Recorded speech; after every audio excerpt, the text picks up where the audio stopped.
eskerrik asko etortearren, geure kursoko lehenengoko hitzaldire eta postenga, gu goguaz gatoz da ikusten dutenez zeuek bai. Bueno, gaurkune pilpilindak gauen gai bat ekarri rau, klima aldaketi, ez, ondala, pasan baixakun euki gendune klima aldaketin, kontrako, esango neurriak hartzin aldeko greba egune, eta, telebistan aspaldixan sarri entzuten duen gai bat da. Da, gaurkun horretaz berbatxea etorri asku Iñaki Antigüedad, bera seguruena politiko morun gexau ezautuko zue, baina hidrogeologure bera, eta Euskal Herriko Unibertsitatin lizentziatu zen, geologixan doktoride eta hidrogeologixan katedra dunera. Da, gauza asko konta geinke beratxik, baina, esango bai estatu mailako eta Europa mailako hainbat ekitalditzan edo parte hartu da bela, kongresutan, eta artikulu zientifiko ugari behar gitaratu txuzela. Eta, beran ikerketa lerru esango dela uran bidez lurraldin eragin arauken jarduerak aztertzi. Eta hau dana ikuspuntu disiplina anitzeko ikuspuntu batetik. Eta, beste baik, beraien mongotza berbi, eskerrik asko Iñaki, eta nahi zin neur. Bale.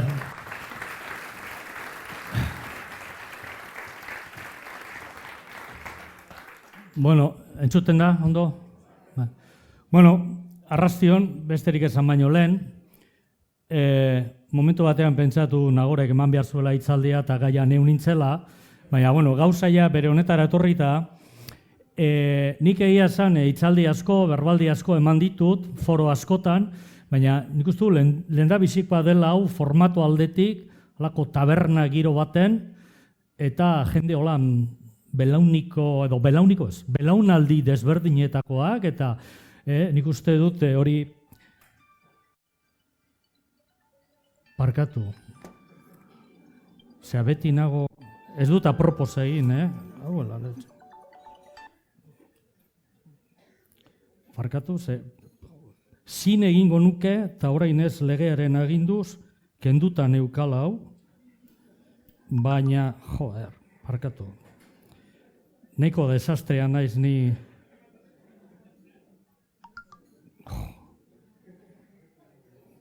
Baten batek igual... parkatu, gaira etorrita. Klima aldaketa esaten dugunean, abisatu behar dut, horretik jarri genuen gaia, klima aldaketa uraren ikuspegitik. Eta niretzat importantea da, bigarren zatia lehenengoa baino. Zergaiti, nagorek esan den bezala klima aldaketa modan dago, pasaden astean, aurrekoan, eta egun hauetan nonai entzuten da klima aldaketa, ni esango nuke ez dagoela munduan persona aditua denik klima aldaketako kontuetan. Hain zuzen ere klima aldaketa hain da gauza zabala, sakona, zalantzazko dituena, ertz asko eta askotakoa dituena, non ez du sinisteni berriro dino klima aldaketaz persona adituri dagoenik. Beste gauza da adituak egotea klima aldaketaren hainbat kontutan. Eta ni, modestiaz, ez dakit, aditua, baina behintzat aritua banaiz, klima aldaketaren kontu batean, eta da uraren ikuspegitik. Beraz, zuen interesa bada, klimari lotutako beste hainbat gauzatan, ala nekazaritzan, edo basoetan, edo jendearen osasunean, edo jubilatuen pensioetan euki dezaken eragina, edo, ni diskutitu aldugu, nahi baduzue, baina ni argita garbi klima aldaketa nahi dut jorratu, uraren ikuspegitik. Batez ere galdera bi erantzuten edo saiatu. Bata, nondi gatoz? Eta guretzat oso galdera importantea da, ze askotan kazetariek egiten diguten galdera da, ze gertatuko da 2000 eta ez da gizer? Parkatu. Kazetaria izan dabe. Zergatik ez duzu galdetzen, ze gertatu da azkeneko 10 urtetan? Ze azkeneko 10 urtetan gertatu dena, gertatu izan da, eta datuak hortxe dagoz.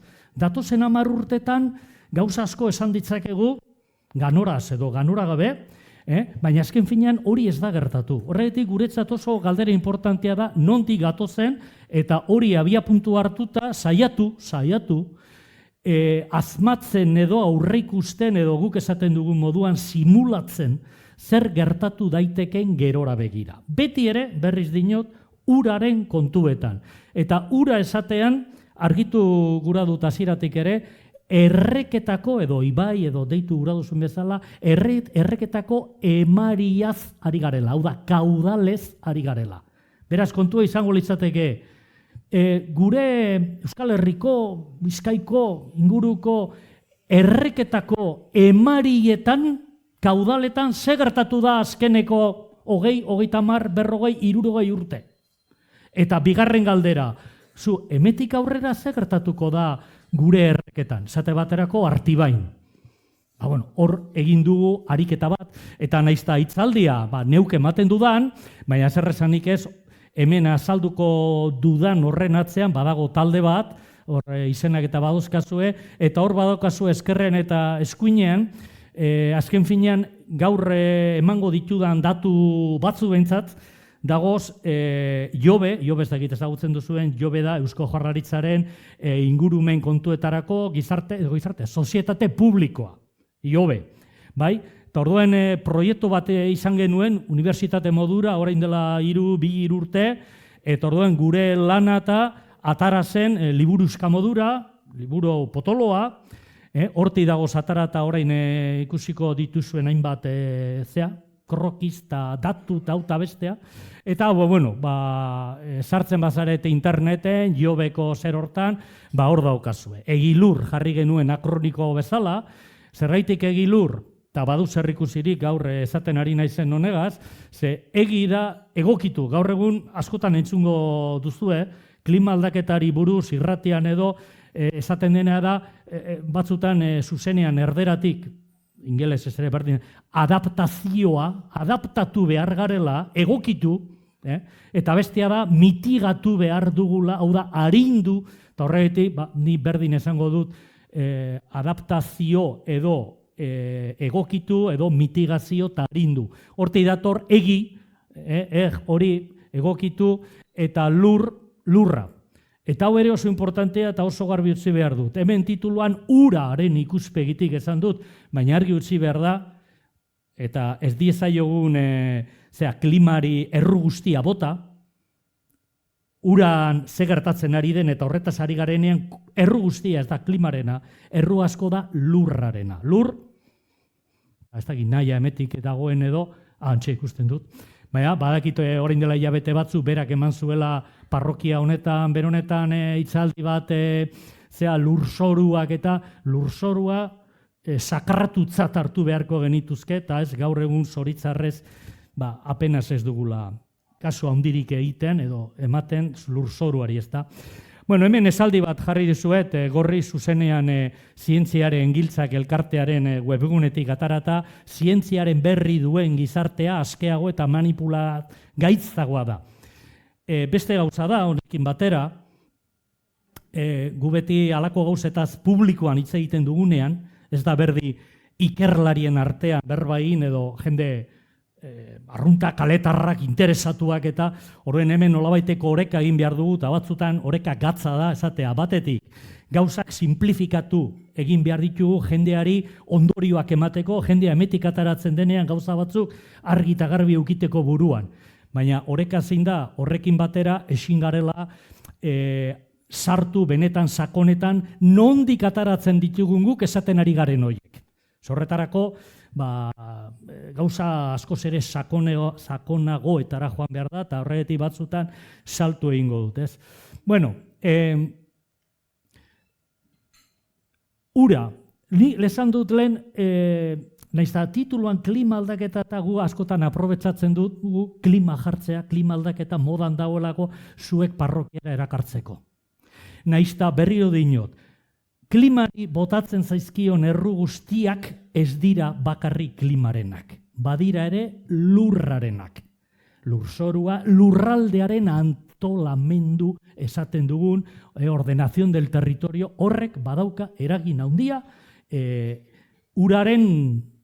uretan gertatzen ari den edo hemetik aurrera gertatu daiteken horretaz.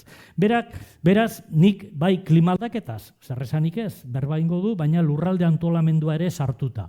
Galderak nondik gatoz, nora goaz, Eta helburua, hori, klima aldaketak geroko edo etorkizuneko eszenariotan uraren gainean zernolako eraginak izan ditzakeen horretaz hausnarketa bat egin, hori ez da gertatu, beraz ez dago esaterik hau izango da, baina badago esaterik zientziatik litekena da hau gertatzea simulazioak esaten duelako hau eta hau. Baina, lehen esan duan bezala, galdera lehenengoa ez importantena, baina lehenengoa da, nondik gatoz? Ez galdetu, nondik gatoz? Eta hori, ariketa hori jende gutxi egin du. Orduan, klimaren aipatu aurretik zelan uretaz ari garen bada gauza bat ni batzutan harrituta geratzen naiz zer nolako mundu kultu honetan, kultura ez dakize kultura klase daukagun, baina ur kultura oso gutxi, oso txikia, oso azalekoa, eta batzutan oso engainuzkoa ere daukagula. Askotan ez dakigu oso ondo, errekan, kasu honetan, Artibain ikusten dugun ur hori nondi datorren. Eta galdetu eskero, euria, euria. Baina, 4 hilabete euria egin barik eta segitzen du ura izaten. Beraz, zelan gertatzen da, klima gero aldatu ala ez aldatu, zelan gertatzen da euritik emarira, zelan gertatzen da paus hori. Eta hor jarri du P eta Q, ze normalean gure literaturan berdin da zein hizkuntzatan egiten dugun, P beti da prezipitazioa, euriak, edo elurra, sartzen da, eta Q, ez galdetu nondi datorren hori, baina Q hizkuntza guztietan da emaria, kaudala. Hainbeste metro kubo segundo, edo litro segundo, edo nahi duzuena. Horren galdera da, zelan pasatzen da euritik, hortik, errekara. Hori importantea da, ez bakarrik kultura zabaltzearren baizik eta jakiteko, klima aldaketa esaten dugun horrek, zelan, ze eragina eduki dezaken lotura honetan. Gu uraren bideak esaten dugun zer hortan. Zelan pasatzen den ura, euri izatetik, gure iturrian, gure putzuan, edo Artibain, ez dakit nongo zubipean, pasatu arte. Eta orduan, batzutan ez gara konturatzen, euria egiten duela, jendeak ez pentsatzen du euria egiten duela urtegien gainean. Ni batzutan ikusita daukat, ura nondi dator, urtegitik, oso ondo. Euria urtegi gainean, kasualidadea ere, urtegia, euria eta egitea urtegi gainean. Orduan, zerraitik eta euritakoak eta ze jendea ez da sartzen urtegira. Orduan, euria egiten duen moduan, eta temperatura dagokiuna ere, egiten du lurralde baten gainean.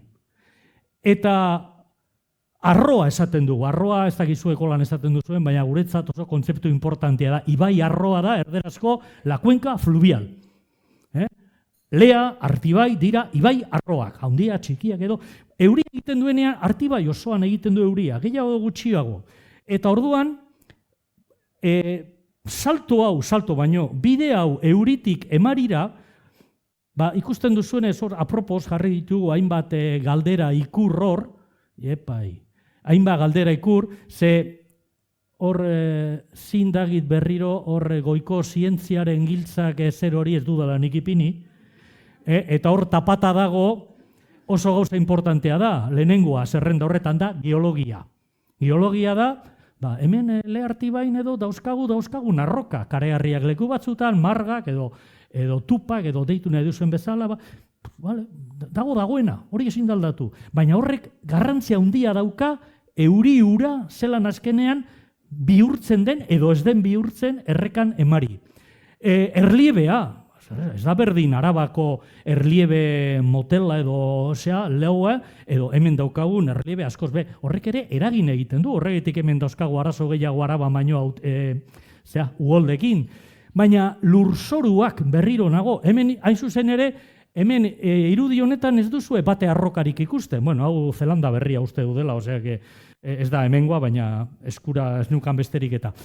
Baina hemen antzekoa izango da, hemen non dagoz arroka, hor dagoz, erliebea hor dago, baina zer da, euria zer da topatzen duen lehenengoa? Lurzorua. Berriz dinot, gaur egun juridikoki, administrazio aldetik, araudien aldetik, normatiben aldetik nahi izan ezkero, zoritzarrez lurzoruek ez dira agertzen. Ez bada, alako eroski handi bat, edo BM, edo ataken izera, saltoki handi, orduan bai, suelo. Hau ez da suelo, hau da lurra, lurzorua. Eta landaretza. A ber, hemen pinuak egotea, eukaliptuak egotea, baso naturala egotea, edo larrediak egotea, edo ez dakin izer egotea, ez da berdin guri orain interesatzen zaigun paso honetarako. Euri ura zelan azkenean bihurtzen den, bihurtzekotan errekako ur. Ez da berdin. Eta giza jarduerak. Bueno, pinua esan dudanean berez giza jarduera da. Eta nago ni esaten pinuaren kontra nagoeni, nago esaten kontuan hartu behar dela apostu bat egiten denean lurralde antolamenduan, eta ni seguro nago apostu hori orain arte behintzat ez dela egin, apostuak egiten direnean lurralde antolamenduan urte askotarako zerak dira. Ez da, arratsalde baterako, ostean kasartu du, astelenean aldatuko dugu, ez. Hemen apostuak egiten direnean urte askotarako. Eta konturatu orduko, igual, ari gara, gero klimak eta ekarri du lehorte hau, igual lehorte hau edo zergaiti hainbat iturri lehortu diren, igual ez da klima kontua, igual da, ez ditugula inguru hortan gauza behar bezala egin. Orduan, bide hortatik, hemen badokazue, hor ere, beikoizin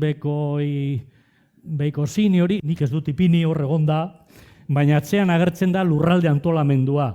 Eta da gauza bat, nik uste dut, eskoletan 0-3 urtetik hasita jendeak jakin beharko luken. Eta ez da berdin neuki basoak edo danadala leku bakoitzan tokatzen dena, edo azkenean izatea dana urbanizatuta. Horrek aldatu egiten du. Klima, hori diskutigarria da. Baina klima bera eukita ere, goiko egoera izan edo beko egoera izan, total aldatzen dena da euri ur hori zelan banatzen den. Zelan doan akuiferotara eta azkenean 4 edo 5 edo urtebete beranduago mantenituko duen ur horrek iturri bateko emaria edo udaparteko emaria artibain edo total aldatzen da.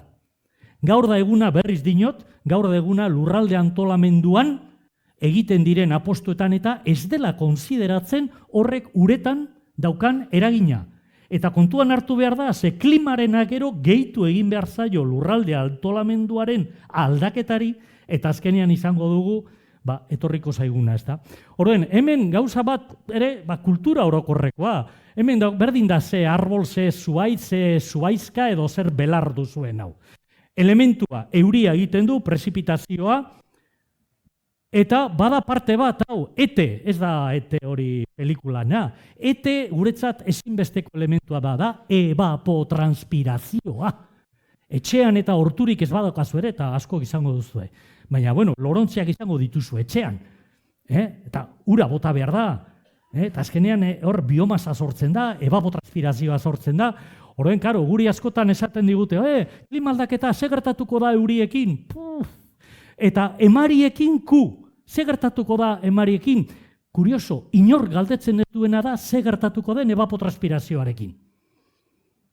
Eta ari gara etengabe, edo administrazio modura, ari da herri honetan, etengabe lurralde antolamenduan, baso politika esaten den hori, inolaz ere konsideratu gabe horrek uretan euki dezagen eragina. Gero, zerbait gertatzen bada, tendentziaren, klima bai edo ez. Baina gure apostuak ere.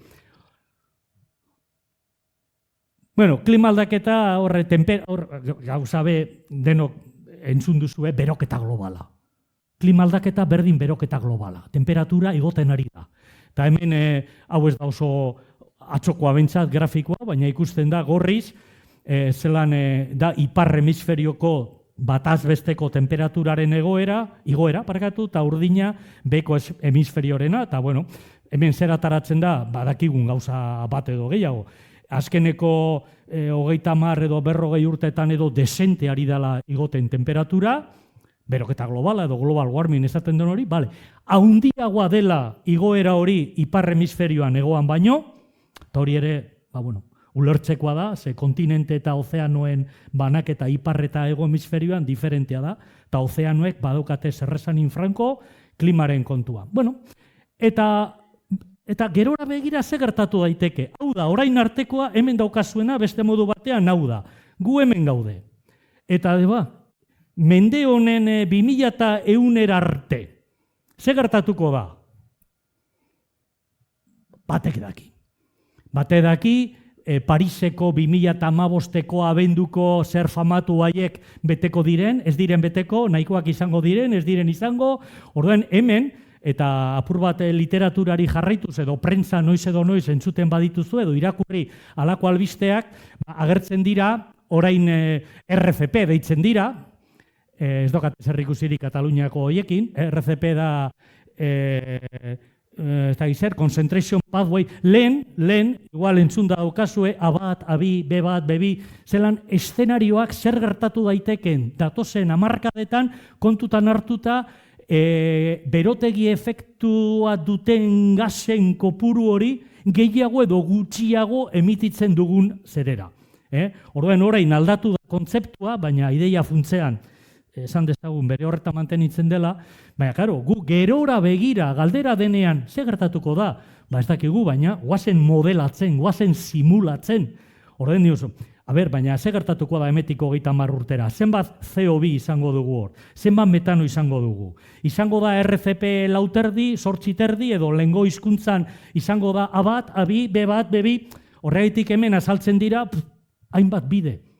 Horregatik askoz ere, zalantzazko gehiago dagoz, gerora begira, atzera begira baino, baina horretik ere importantea da, atzera begira para eta analiziak egin, nondik gatozen batez ere azkeneko denboran, nondik gatozen jakiteko. Hau da, Europako zerbait. Ze gertatzen ari da Europan prezipitazioarekin, eskerreko irudi horretan. Gauza, lehen esan dizuet, denok entzun duzuela, beroketa globala. Baina ni jendeari galdetzen dio danean eta, noiz edo noiz entzun duzue klima aldaketari lotuta zer gertatuko da prezipitazioekin? Ez, temperatura gora, prezipitazioak, guazen datuetara edo guazen gertatu dena ikustera, eta zer ikusten da, Europatik urten barik, Eskandinavia aldean azkeneko 100 urtetan desente igo dela euria, prezipitazioa. Inkluso leku batzutan 140 gehiago euri egiten du orain dela mende bat baino. Eta Pirineo, Mediterraneo aldera bagatoz guztiz kontrakora. Eta logikoa da, ze temperatura gora egiten badu, non edo non prezipitazioa gora egin behar du. Eta non edo non, behan. Eta hemen argi dago, Mediterraneoan bera, Eskandinavian gora. Eta Euskaldunok? Gu hor, IPCC famatu horren hitzetan, geratzen gara, hau da Espainia edo Iberiar Peninsula, eta hemen dago Eskozia, Frantziako parte bat, Inglaterra, Gales, hemen Brexitenak ez du ikusterik honekin, baina hor tarte hori da eskualde atlantikoa esaten dena. Eskualde atlantikoa. Orduan, eskualde atlantikoa zer? Prezipitazioa gora ola bera? Hemen datuak ikusita ez da ikusten inongo tendentzia garbirik. Temperaturan bai, prezipitaziotan ez. Beraz, ez dago eskua zutan ipintzerik esanez, prezipitazioak haunditu edo txikitu, ez, beste gauza da, sartzen bagara, negua, udaberria, mugimendu haute dagoen edo, baina, hori da, euriak, baina ze gertatzen da emariekin. Emariekin gertatzen ari dena da, Eskandinavian eta ibaiek emari gehiago ematen dutela, euri gehiago dagoelako eta Mediterraneon argita garbi berantza. Eta hemen eskualde Atlantiko esaten dugun horretan, segun. Gu beti hor transizion. Baina hori baino importantiagoa da, horretik hemen behan jarri ditut galdera ikurrak. Ze esaten denean ze gertatuko da prezipitazioarekin emetik eta 20-30 urtera, badagoz modelo asko eta zalantza asko. Demagun bi galdera ikur jartzen ditugula. Baina galdera denean, eta administrazio hori eta denoi segurazko gehien interesatzen zaigun galdera ez da inbeste zenbat euri egingo duen datozen hamarkadetan, baizik eta zenbat ur izango dugun eskuragarri. Gauza baterako edo besterako, sartu barik ur beharrak diren ala apetentziak diren. Galdera da zenbat ur, eta hau da, zenbat emari, eta orduan Europako, IPCC-perak eta bestelako erakunde beti jartzen dituzte galdera ikur gehiago hemen, hor baino. Horrek esan nahi du, eta hori ikusten ari da, hori ez da gerora begira, atzera begira. Ez dago erlazio zuzenik zenbat euri gehiago edo gutxiago egin leku batean, erlazio zuzenik ez dago hori eta horrekin datorren lurralde horretan, emarietan, ia emaria gora alabera egiten duten. Hau da, beste modu baten esan da, gertatu daiteke 110 igon prezipitazioa urtekoa leku baten, eta hala ere emariak 100 baino igonez.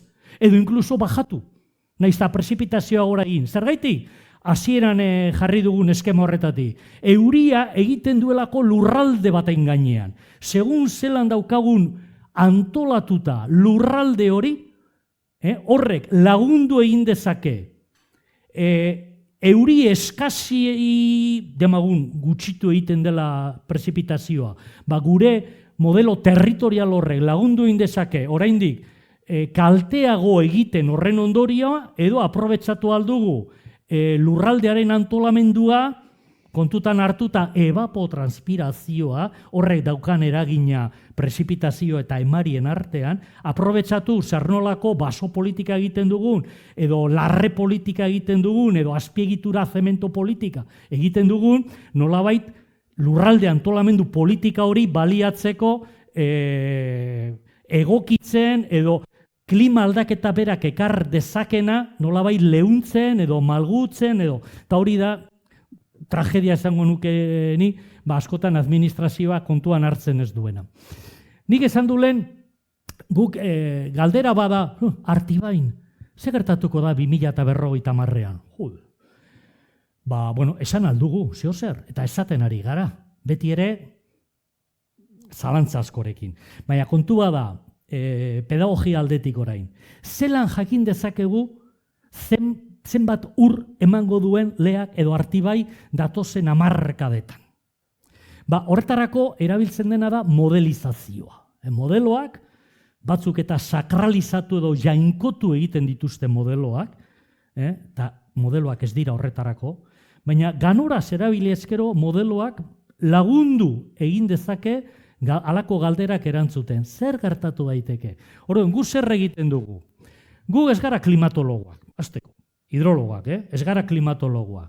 Gu ez gabiltza hor kliman ze gertatuko den. Gu sinistu, fededun gutxi, baina sinistu egiten dugu, Hidrofrance, Frantzian, edo Espainia NAEMET, agentzia estatal, holanda, de meteorologiak, esaten duenean, litekena da hau gertatzea. Hau eta datuak ematen dituzte. Modelo klimatiko esaten den hori, eta hor denetariko dago, botikan bezala, inork ez du esango, hau da gertatuko dena.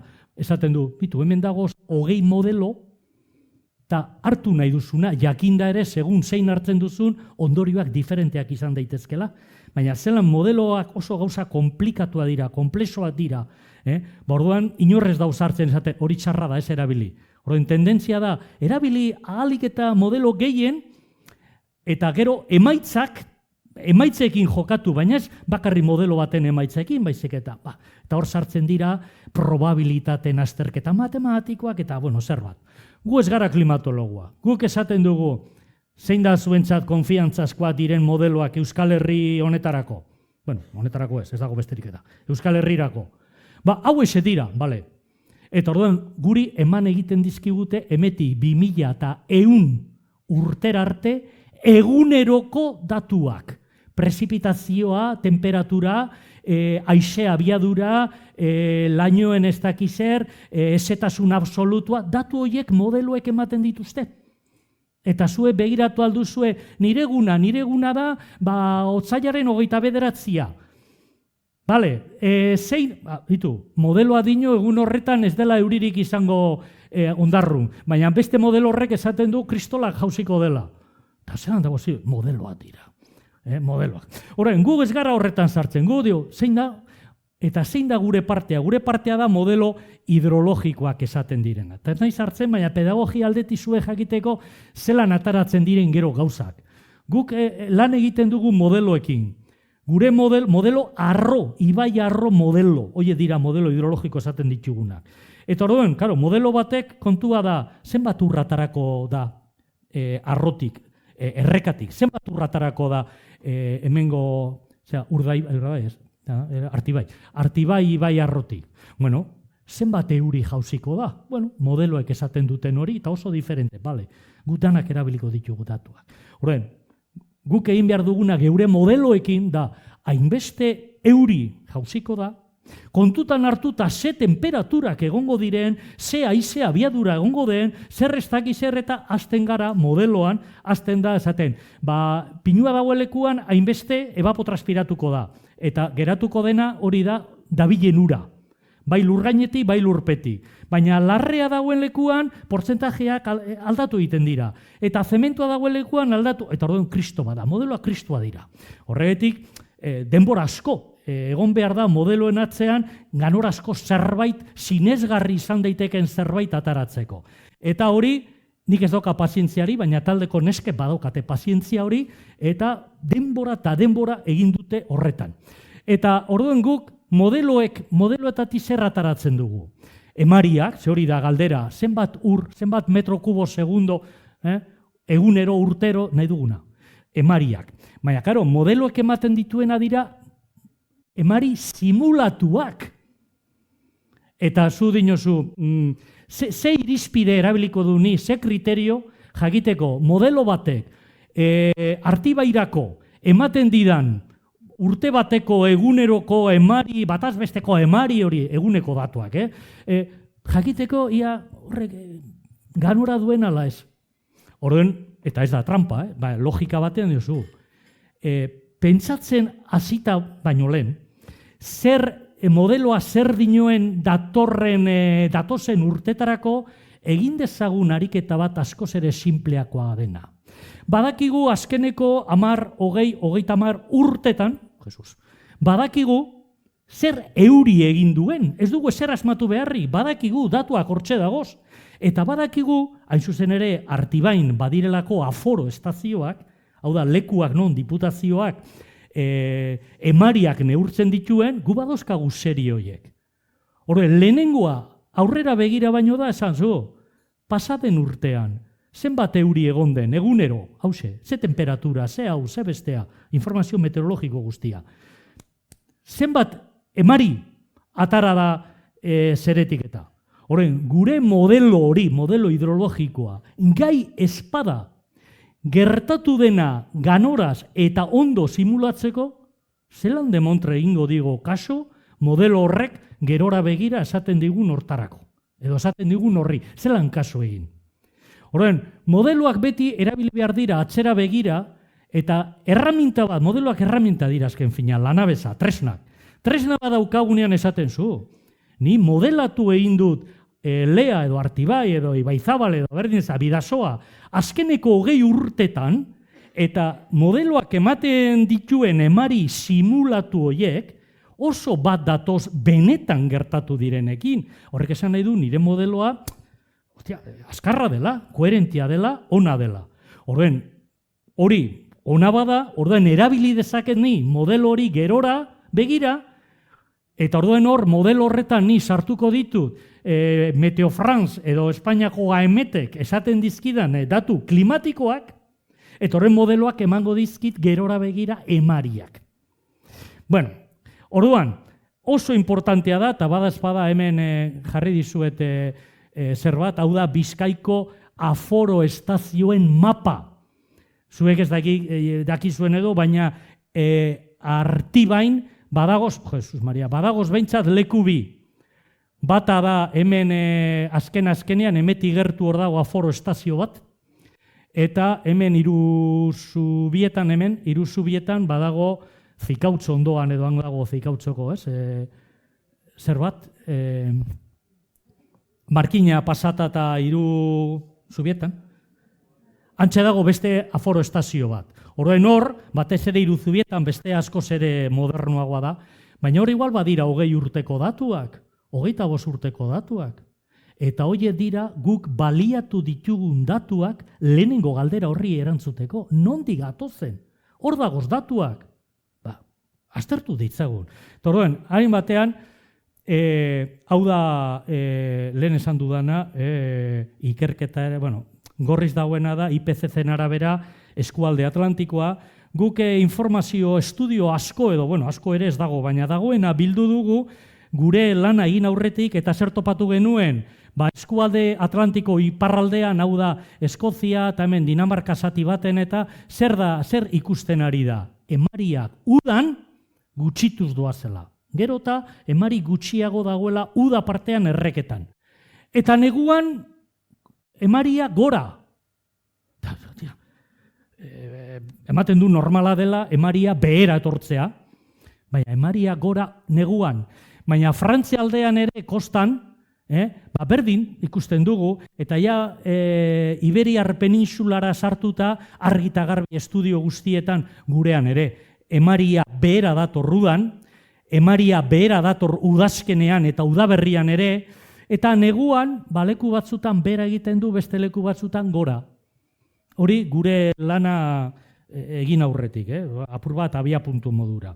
Orduan, guk hartu genituen Bizkaiko golkoko euntapiko afora leku, lehen aipatu ditudan horiek, eta orduan egin genuen azterketa bat, azterketa matematikoa, eta horretan ez gara sartzen, baina sinistu hortik ataratzen dena behintzat. Eta ikusten duzuenez, leku estazio batzu dira Landak eta Adur ibaia, beste batzu dira Euskal Herria bere osoan, inkluso Ebroko goikaldea edo arroburua, eta Zaragozaraino ere, horrein bat puntu horietan, datuak bazeuden, batzuk ez genituen kontuan hartu ze oso datu txarra dira, ez pentsa datuak berez hartu eta azten garela lanean, batzutan datu eso. Euria atzo 7.000 litro metro karratu, ahaztu datu hori. Zoratu baino lehen ahaztu. Hor badagoz askotan datua bat ere errealak ez direnak. Baina egiten baduzu lan hori, eta badagoz erraminta matematikoak serie batetik datu arraroak entzeko, eta orduen egin genuena izan zen aztertu datuak, baziren 18 estazio oso gutxi.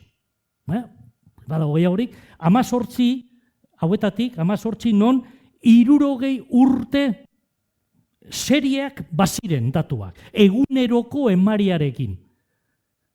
60 urte gauz asko atara daitezke, baina estazio gutxi ziren.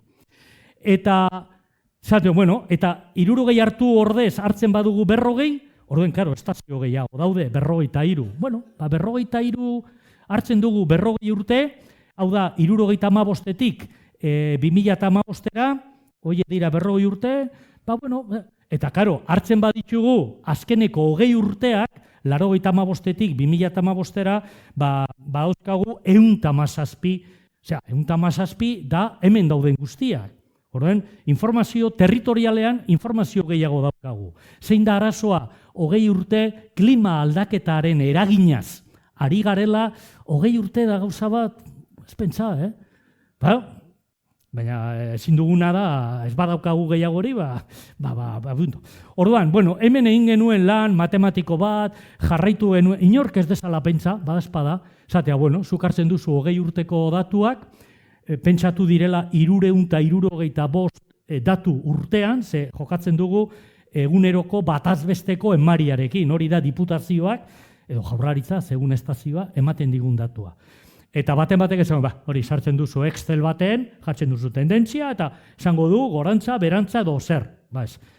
Tendentziena, puntu horiek ia tendentziaren bat markatzen duten edo, eta zelakoa den, sinesgarria den ala ez, hori horren atzean aparato matematikoa handia dago, eta guk segitu ditugun irizpideak dira IPCC, dela hor nazioarteko klima aldaketako edo aldaketarako panel hori, neko famatua dena, berak eta baditu ondo zehaztuta ze irizpide erabili behar diren jakiteko tendentzia bat sinesgarria den edo ematen du, baina ez matematikoki ez ipini eskua zutan gorantz edo berantz ari dela erreka horretan emaria. Udan edo neguan edo, orduan komplikatua da. Baina, zer ataratzen da? Ataratzen dena da hemen, azkene, hau da, ataratzen dena. Bizkaiko golkorako, Bizkaiko golkorako. Hartzen baditugu 60 urteko serie horiek dauzkaten 18 estazio horiek, eta da, orain arte, 2015 arte, hortik eta atzera, osea, 55 orduan, bai. Ataratzen dena da, bai udazkenean, bai neguan, bai udaberrian, eta bai udan, denetan argi eta garbi, estazio gehienetan, emariak behera egin dutela 60 urtetan. Hau da, askoz, segun lekua.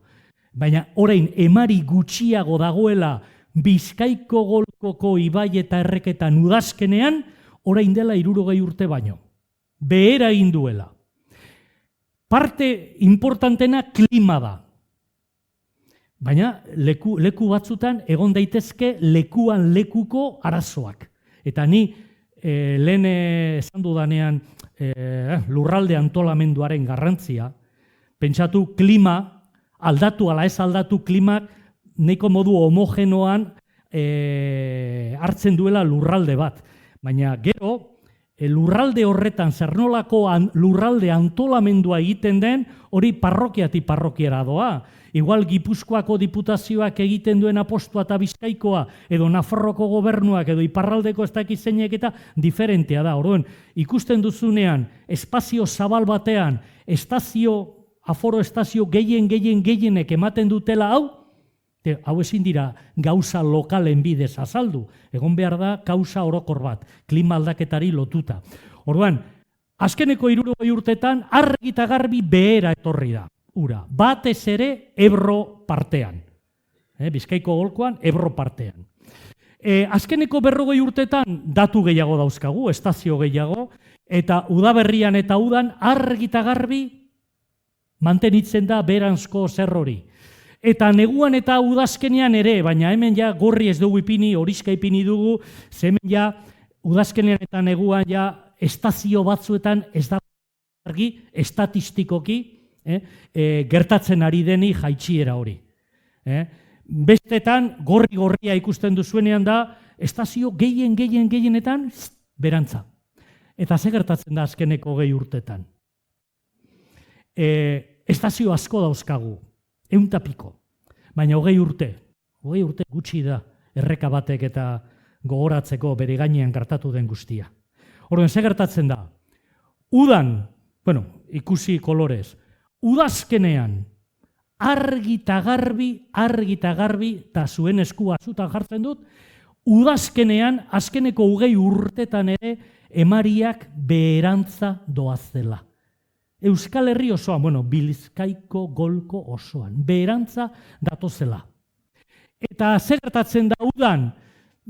Udan beherantza, baina ja ez da Bizkaiko golko lurralde osoan. Leku batzutan batez ere adur landak, hau da, iparraldeko zona horretan igartzen da udapartean jaitsiera bat, eta batek esango du, hor, igartzen da, eta Ebronez, Ebronia gaur egunean, apenas dago urik, geurik ez badago ezin da berago joan.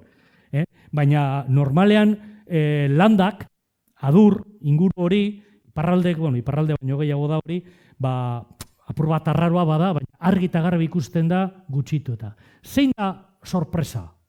Baina ikusi dugu lehengo diapositiban zer Atlantiko esaten den horretan beste estudio batzutan, Eskozian, Dinamarkan, Belgikan, Frantzian gauza bera ataratzen zela.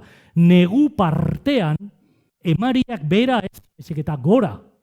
Eta urdinak erakusten du, dago idatzita ere. Neguan argi eta garbi ari dira emariak haunditzen.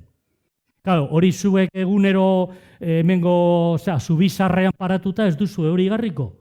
Baina datua dauzkasunean, 20 urteko datua, eta hasten zarenean datu horiek aztertzen zu, hemen igartzen da esanguratsua, matematikoki esanguratsua den tendentzia bat gorantza, ari dira igoten. Eta udaberrian esan argi, baina udaberria ere igoten.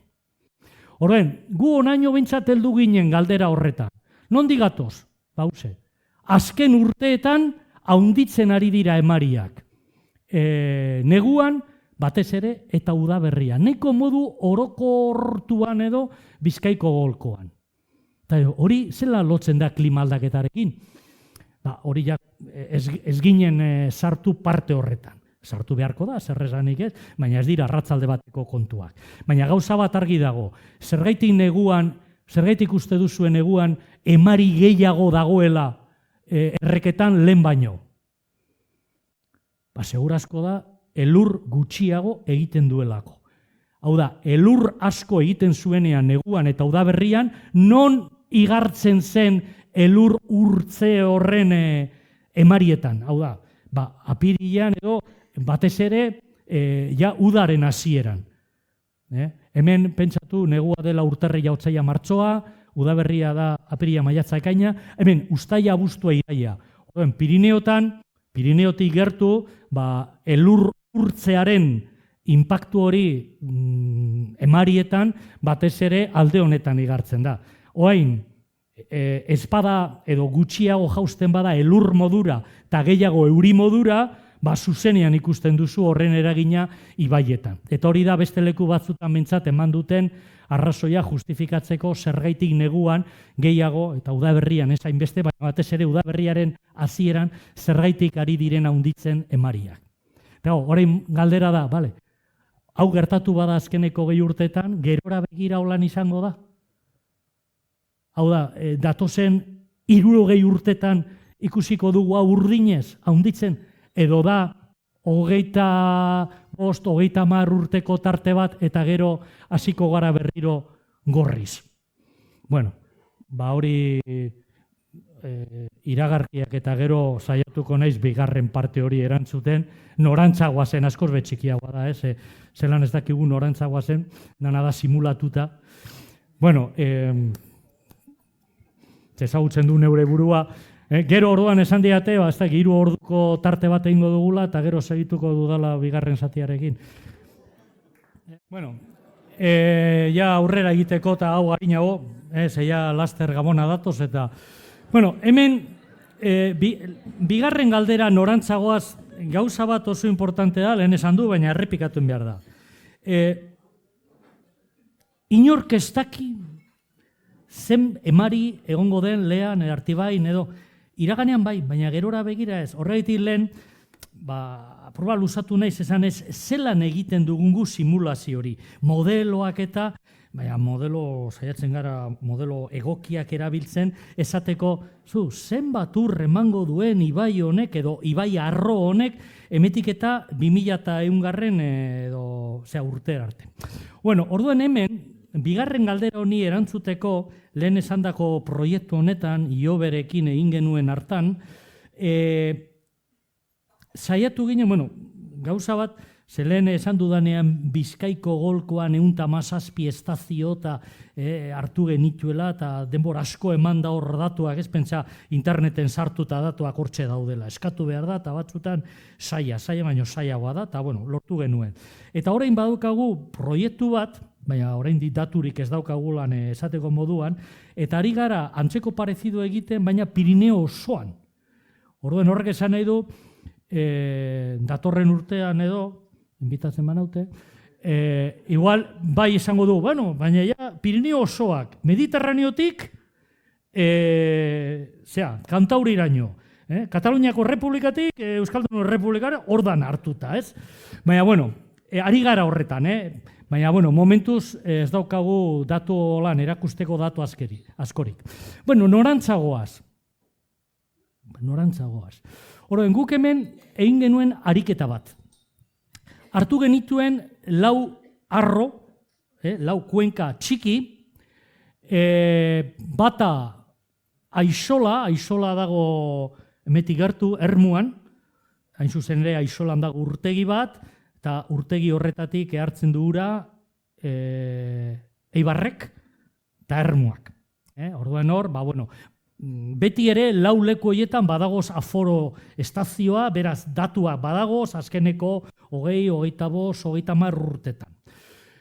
Goi Nerbioi, horre hartu genuen erreferente modura, hau da Goi Nerbioiko gorriz daukazue hori arroa, eta hor daukagu punto bat dela Laudion ere, badago aforo estazio bat, Bizkaiko Aldundia kudeatzen duena, eta datuak eta, konfiantzazkoak, eta bale.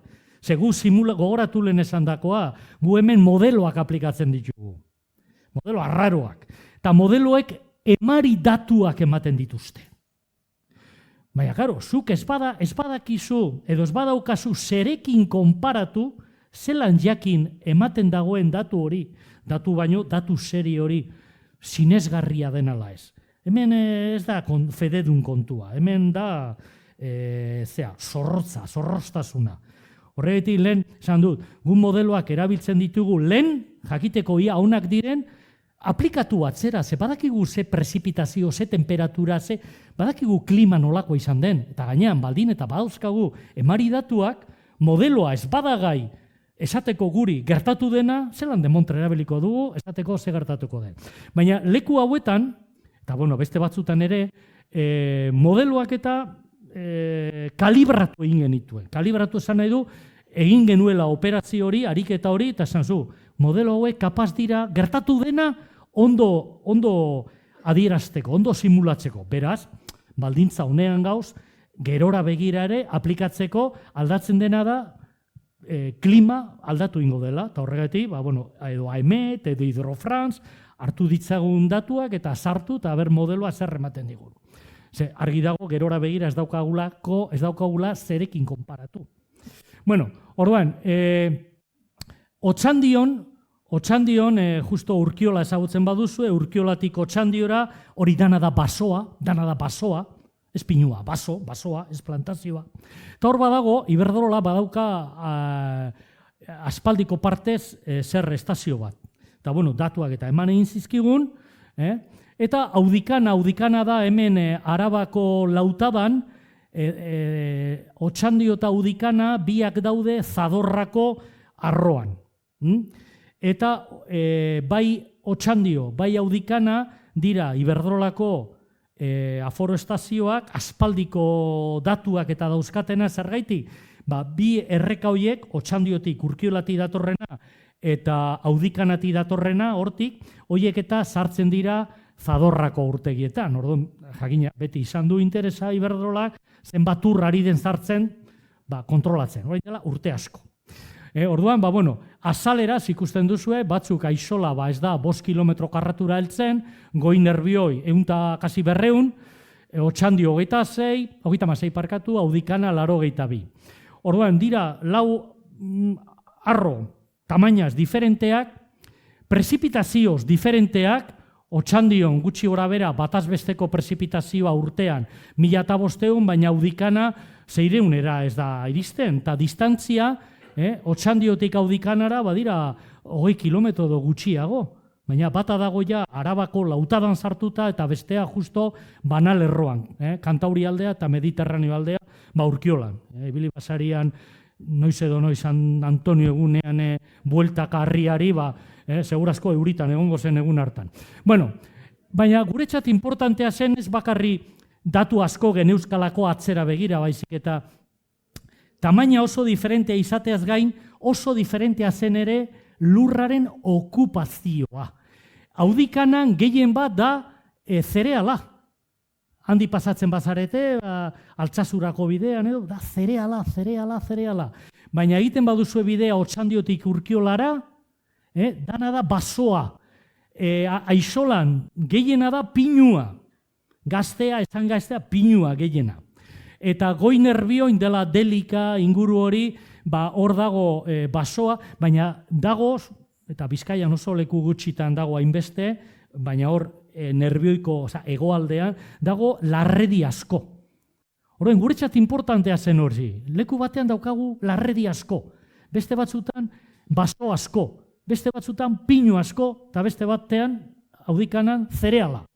Horren, horrek aukera ematen zigun, beste ariketa bat, Ez da gauzak eskua zutan ipintzeko, baina ariketa bat.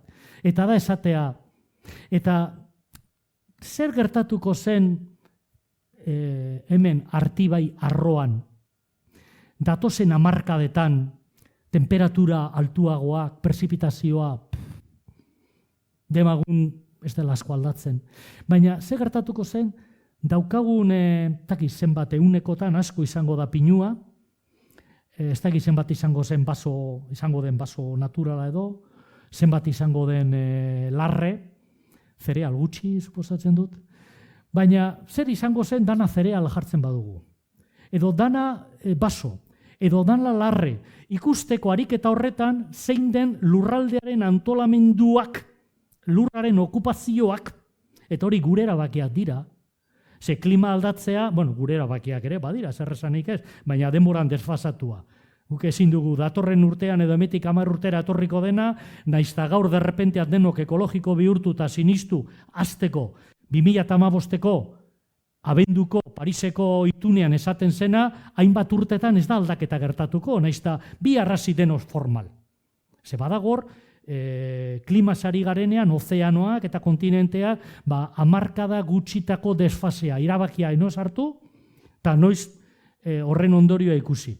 Horren, guretzat, ariketa hau importantea da esateko, gu beti zelan ari garen hor, begian sartzen, atzamarra zazu, gure baso politika edo orokorre, azkenean bota ingo dut, parkatu, azkenean ikasi beharko dut hau, ez dakite.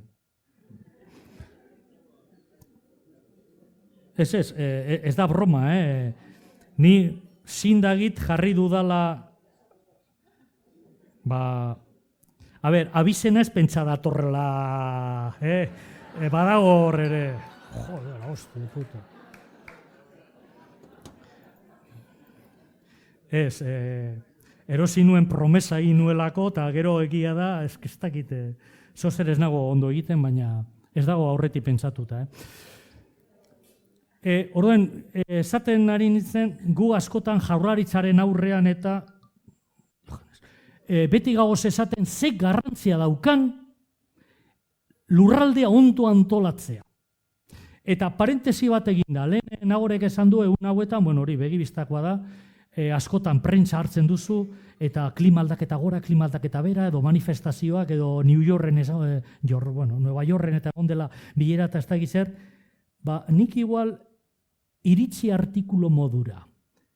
Klima aldaketa ipatu ez, baina klima aldaketaren kontuarekin lotuen ikusi dudan iritzi artikuloa, uste dut atzo edo gehien jota zapatuan ikusi nuelan berrian, eta izan zen gaindegia, ezagutzen duzue, gaindegiko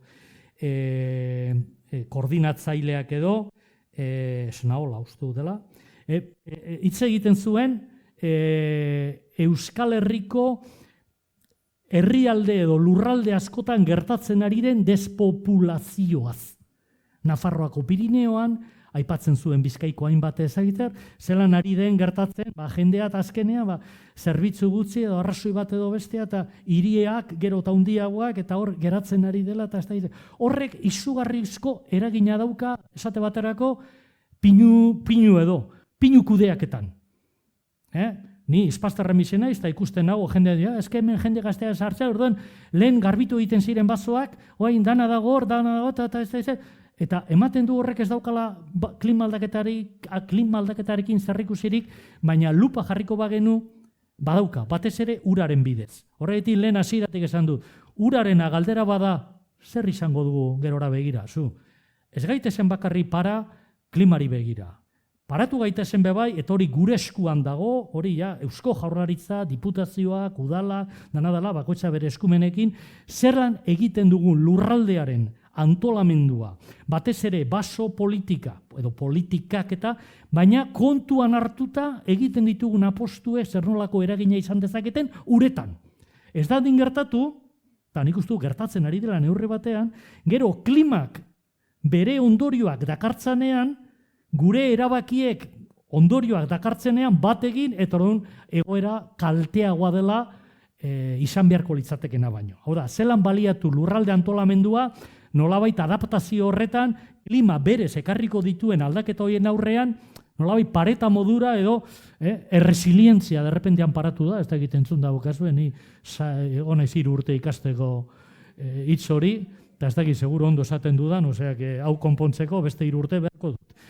Baina, bueno, orduan, gu zer egin genuen hemen? Hartu genituen 4 zerroiek, ez? 4 arroiek, hemen konkretoan 2 dauzkazu, bakarri Otxandiokoa esan dugu, eta Audikanakoa, hori dagoz Zadorran eta. Orduan, aplikatu genituen gure modeloak, eta 2 ariketa egin genituen. Bata, esan ez, kieto parau.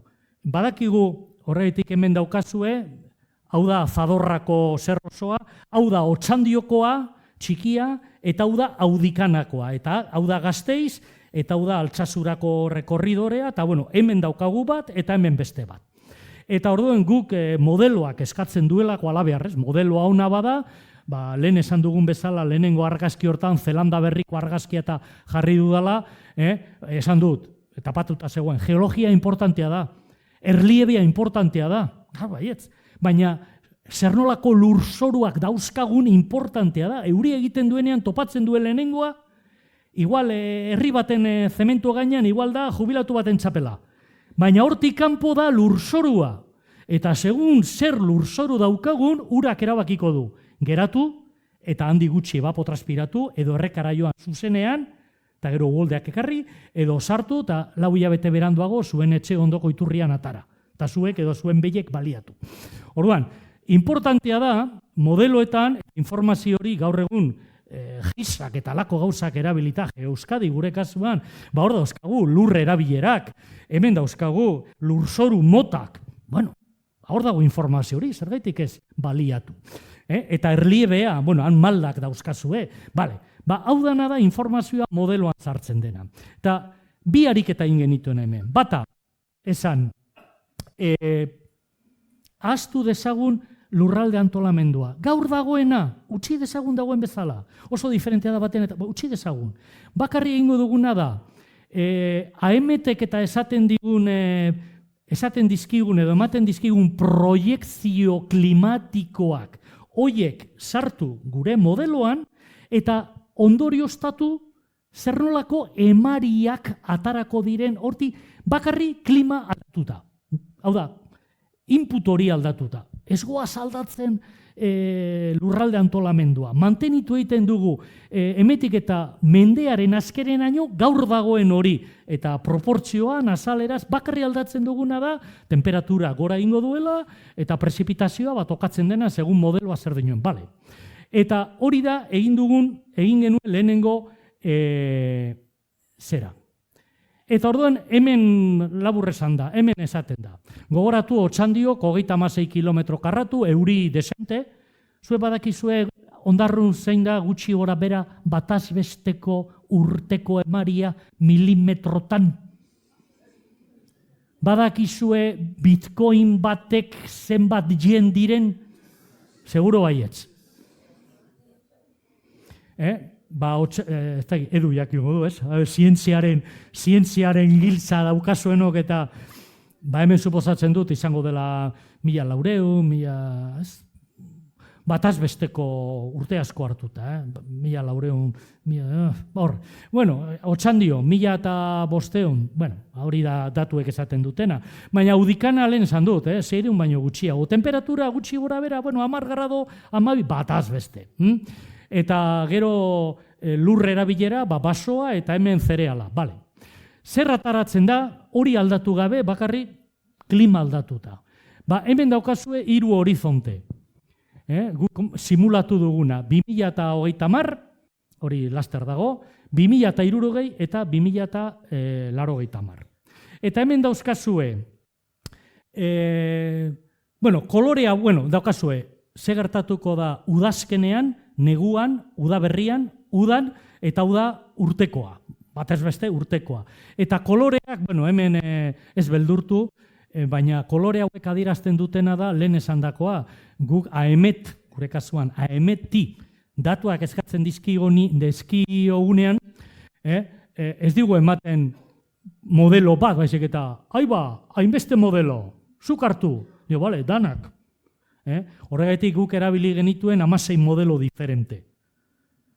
Horregatik guretzat importantea da, gero, modelo bakoitzak, klimatiko, bakoitzak, ematen dituen emariak, ematen dute ez numero fijo bat, baizik eta tarte bat. Eta gu tartekin jokatzen dugu. Tartekin jokatzea da modu bat, berez, zenbakiek duten zalantzazkotasun hori, ebitatzeko, ez? Ez dugu esaten 10, esaten dugu, 8tik 16ra. Da, modu bat, ez dugu. Bueno, orduan, ze gertatzen da? Eta hau da gauza bera, baina audikanarako. Orduan, naizta datu batzuk eta zea apur bat diferente, baina orokorrean. Eta hau ez da bakarri gertatzen hotzan diot audikanan. Gertatzen da ere, goi nerbioi horretan esan dudana, eta isolan ere. Beraz, ikuste dut, eskua zutan ipini bari, baina apur bat etxera pozi joate arren behintzat, nolabait orokortu egin daitekela ataratzen den nau. Eta galdera da, ze gertatuko da emariekin, emetik eta mendea amaitu arte, edo amaitu bitartean. Hemen ematen diren datuak dira portzentajeak, eta dira diferentziak iraganeko zerarekin. Gaur eguneko zerarekin. Horren ze gertatzen da, non ikusten dira, bueno, batetik, danak, portzentajea, danak dira negatiboak. Horrek esan nahi du, modeloek esaten digutena da, behera etorriko direla, gerora, gaur hasita, gaur edo, hemetik aurrera, behera etorriko direla emariak. Pentsatu, azkeneko 60 urtetan behera zetozela. Azkeneko 40 urtetan behera etorri direla. Azkeneko 20 urtetan, itxiko duzu amatatu hau mesede, ez da ginia, amatatzen. Gero bueltatu, Bueno, gero esango didazu zelan egiten duzun, ze, parkatu, lehen gogoratu esan dugula azkeneko 20 urtetan neguan eta udaberrian dizu, emari gehiago dago. Bueno, orain ari gara pagatzen emetik aurrera. Eta orduan ze gertatzen da, denetan da negatiboa. Baina non da negatiboa, hau da, non dago emari galera haundiena. Argita garbi. 2030an hasita eta azkeneraino, gero eta gehiago, ikusten fijatzen bazarete, berdin da ze urte sasoi, gero eta negatiboagoa da. Hau da, gero eta txarrago. Txarrago, emari gutxiago. Baina zein urte sasoietan batez ere, udazkenean igarriko da, ari da igartzen, gogatzen baduzue lehenengo galderaren erantzuna, udazkenean, urte amaierarako izango dugu, segun zen modelo, baina gutxi gora bera, 20 edo 30 piko, 100etan gutxiago gaur daukaguna baino. Udazkenean. Horrek esan nahi du, euskaraz oso ondo dagoela esan da. Udazkena. Gero eta gehiago da udaren jarraipena. Lehen esaten genuen eta urte hidrologikoa, ofiziala, bi arrasten da. Urriarekin baterazten da urte hidrologikoa, boletinetan eta da urriaren batetik, iraiaren 30 arte. Baina azkeneko urteetan ikusten ari gara, lehenengo euri txaparra da, edo eurite handiak, urte hidrologiko berria dakarten horiek, normalean gertatzen dira azaroan, edo igual abenduan, edo inkluso batzutan urtarria.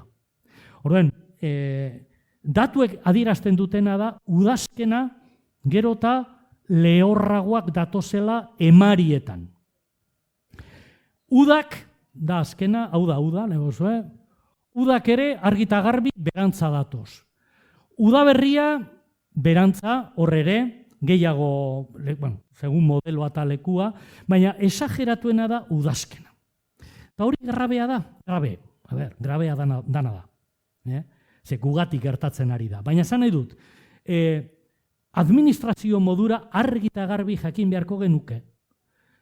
Iraia, urria, gutxienez, azaro igual libratu egiten da momentuz, gero eta uda parteago direla. Eta horrek esan nahi du, nahi badugu mantendu gure ibaiak gutxienezko emariarekin balizko kutsadura diluitzeko edo jendea arnazgune modura hartzeko, urtegiak dauden lekuetan, igual urtegien kudeak eta bera aldatu in behar da. Zer normalen urtegietan zer egiten da, uda partean bota, baina gero hasten denez udazkena teorian zelan euriak datozen, igual gutxiago botatzen da, euri gehiago egiten duelakoan. Igual planteatu behar dira gauzak modu diferentean, ez? Larritu gabe, baina kontutan hartuta ataratzen dena. Eta gero hemen gauza kurioso, kakotzen artean. Ze gertatzen da neguan eta udaberrian, batez ere lehenengo horizonte honetan, 2030ean. Eta hori ikusten ari gara, bai Audikanan eta bai Otxandion, behintzat modelo batzuetan. Eman egiten dutela emari gehiago. Gorantza, horre badago, ez asko, igual, 102 edo 101, hemen ere gorri hau, da modelo bat, bueno, hemen ere gorantza. Eta horrek badauka lotura lehen esan dugunarekin. Hau da, azkeneko 20 urtetan, neguan eta udaberrian, eta hori benetako datuak dira, ez simulatuak, emaria gorantza doala. Eta ni lehen esan dut, karo, baina gorantza, baina noiz arte. Hau izango da emetik eta 21. mendea amaitu arte, datu hauek ikusita, igual, 2030 arte, modelo batzuek segitzen dute esaten, asko ez, baina bai gora egingo duela edo egingo dutela emariek gure erreketan. Baina argi dagoena da ja 2060an eta batez ere menderdiaren edo menderditik aurrera ja bueltatzen direla danak beheranzko zer garbi batera. Beste zerbait ez badu hori ekiditzen behintzat. Eta hori da egin genuen ariketa bat, bietatik bat. Eta ikusten da, gero eta gutxiago espero da. Kenduta horre, negua eta udaberrikoa, behintzat datozen, edo lehenengo horizonte hortan, 2030ean edo buelta. Eta gero egin genuen ariketa bat. Gu nahi duguna da jakin, ariketa modura, zer gertatzen den, edo zer gertatu daiteken emarietan, lur erabilerak, basoak edo plantazioek edo larrek edo zerealek eta betetzen duten azalera hori aldatzen badugu. Aldatzen badugu nolabait modeloak. Engainatzen baditugu, eta esan zu, ez? Orain jarriko dugu gehiago kendu eta. Orduan, helburua zen agerian ustea ze puntutaraino lurraldearen okupazioa aldatzeak aldatu dezake erreken emarien evoluzio hori. Karo, baina hori ezin genuen egin aurrera begira. Ze aurrera begira egiten badugu, eta esaten badugu, emetik eta mendea amaitu arte, aldatuko dugu lur okupazioa. Eta sartuko ditugu klima berriak. Karo, hortik atarako dena ez dakizu zen puntutara den, klima aldatu delako edo zuk aldatu duzulako lurraren zera. Ulertzen? Horren hemen ariketa simpleago egin genuen. Hartu ditzagun azkeneko 30 urte, arro hauetan. Azkeneko 30 urte. Hau da, 85etik 2015era. Badakigu ze klima egin duen, eta badakigu ze emari egon den, eta badakigu zer nolako lur okupazio banaketa egon den. Horren egingo duguna da, atzera begira, 30 urte horietan lur okupazioa aldatu, baina utzi bere horretan izan den klima, eta guazen ikusten hori aldatzean, zelan aldatuko ziren emariak, eta konparatu benetan izan direnekin. Orduan, hemen jokatu genuen, gauza batzu, Otxandion sartu genuen zerealak, eta batez, Otxandion zereala sartu. Ariketa modura, edo Audikanan, dena gehien bat, hau da gaurko egoera, gehien bat zereala da, sartu genuen ere baso pillo. Ikusteko horrek zer eragina zeukan, eta nolabait frogatzeko administrazioari kontuz lurralde zera antolamendua merezi duela klima aldaketari lotuta interes bat. Eta orduan, asustatu barik. Zer ataratzen zen? Karo, landaretza, segun ze lur okupazioa azkenean da landaretza. Zereala izan, basoa izan, larrea izan, aldatzen ari gara landaretza mota. Ze landare handua, txikia eta... Horren, karo, zein da kontua, landare bakoitza badaukala ura evapotranspiratzeko zer diferentea. Ez da berdin, baso batek evapotranspiratzen duena, edo larre batek evapotranspiratzen duena, edo laboreek, zerealek behar duten irrigazioa. Orduan, hor baziren konplizitate batzu, baina ataratzen zena zen, landaretza aldatzeak, lur okupazioa aldatzeak, baduela eragina, normalean segun ze aldaketa mota den, batzutan positiboa, baina batzutan negatiboa. Negatiboa, zertan, ur gutxiago usten dutela lur okupazioiek, ur gutxiago ibaietan. Eta karo, hori noiz gertatzen da, ez duzu hortik igual ikusiko baina, neguan ez da igartzen, udaberrian ez da igartzen, non igartzen da emari gutxiago ibaietan aldaketak egiten ditugunean, aldaketa batzu, bentsat, batez ere uda eta udazkenean. Hau da, laburbilduz, esan dugu uda eta udazkenak direla eta gerora begira, gero eta gehiago izango direla urte sasoirik problematikoenak. Uda berez agorraldia delako, eta udazkena agorraldi berria zubertatzen ari delako. Udaren azkena. Horren, bi urte sasoi horietan, dira 6 hilabete, gutxi gora bera, hor izango ditugu, eta ari gara izaten, arazo gehiago emari txikiak dauzkagulako gure ibaietan. Horre dakarren guztiarekin. Zenbat eta emari gutxiago, kutsadura gehiago egon daiteke, dilusiorako beste ez dagoelako, eta hori zainduin behar da.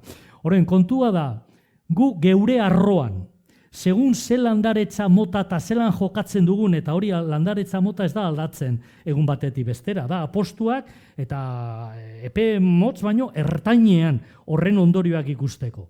Hor argi geratzen dena da aldaketa batzuek dakartena dela udazkenean eta udan emari oraindik gutxiago, klima berak ekarriko lukena baino gutxiago.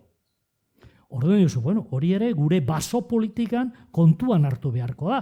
Eta batek esango du, baina zein da orduan ur gehiago hartzen duena, zein da?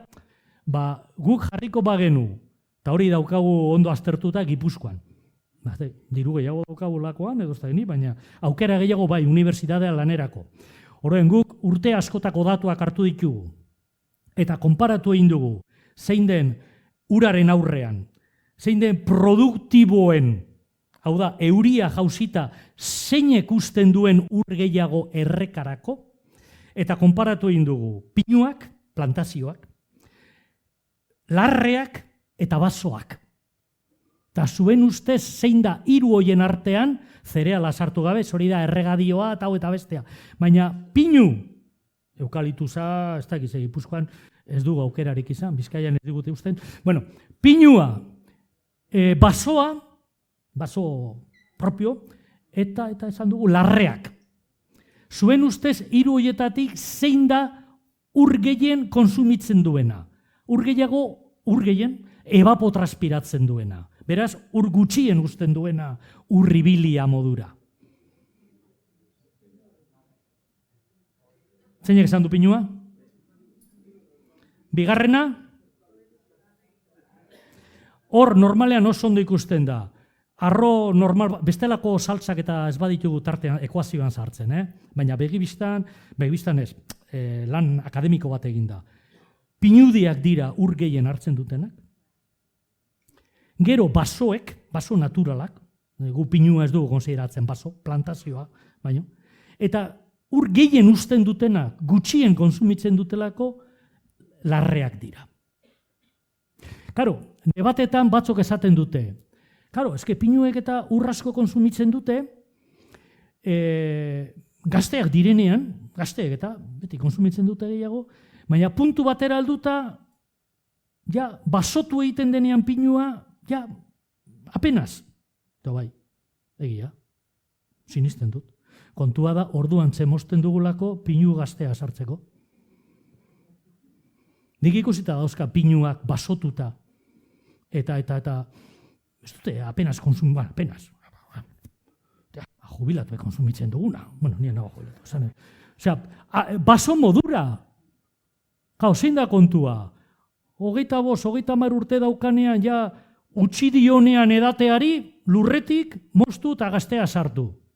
Orduan, claro, ulertzen? Orduan, zein da honen parabola nolabait esateko? Kontua zein da esatea, Euskal Herri osoan orduan biharretziko euria produktiboak izateko, produktiboa zentzurretan, hau da, ur ibili gehiago usteko, zer egin behar dugu, dana larre? Ez, basoak ere, eta plantazioa ganorazkoa badira zergaitik ez, baina hori dana ondo planifikatuta. Eta planifikazio momentuan kontutan hartuta horrek eduki dezaken eragina. Eta zalantza badira monitorin, kontrolatu. Eta gauzak ez badira ataratzen zu paperean esan bezala maniobrarako tartea.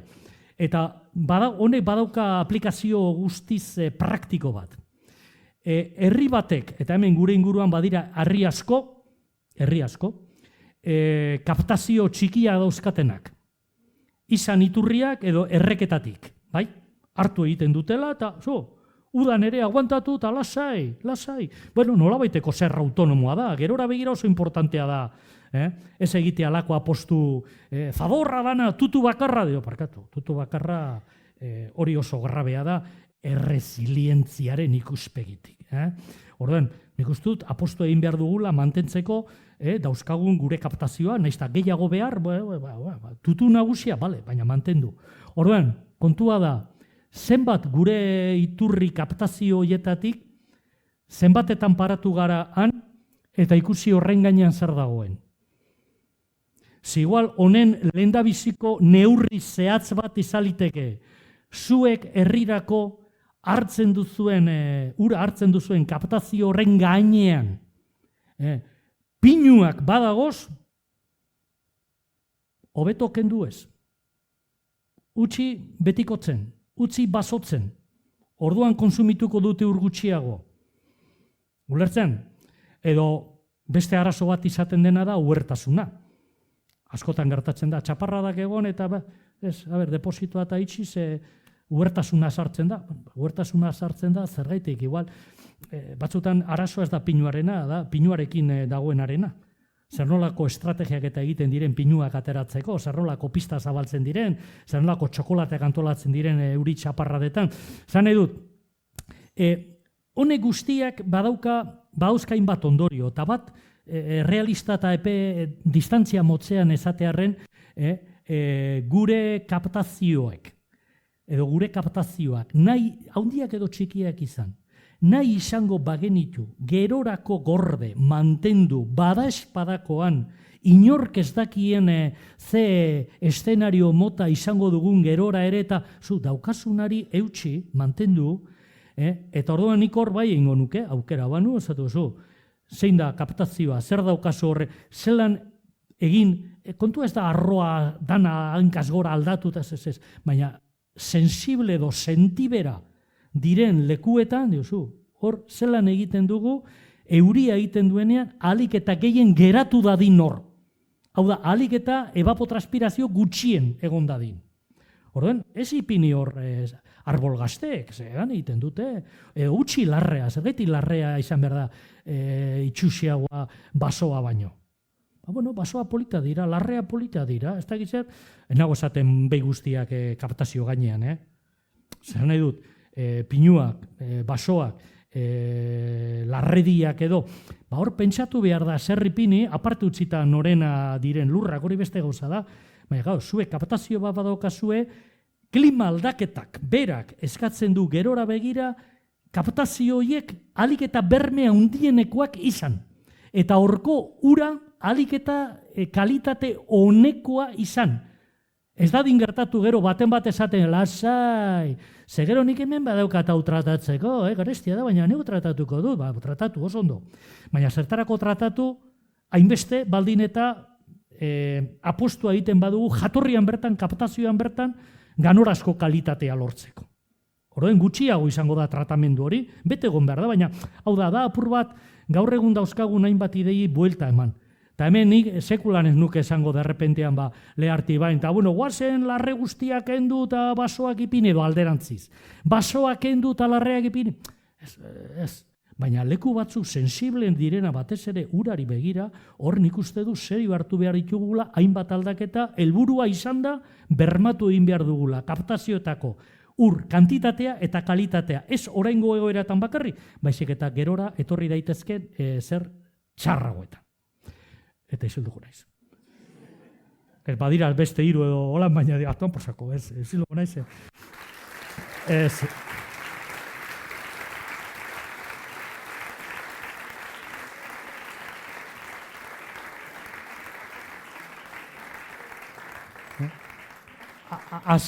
Azkeneko honekin geratzen naiz. Asko dago hitz egiteko, eta importantea premisa baino evidentziak dira. Zer ari den gertatzen. Zer nik uste dut askotan premisak, hau holan da, edo ez.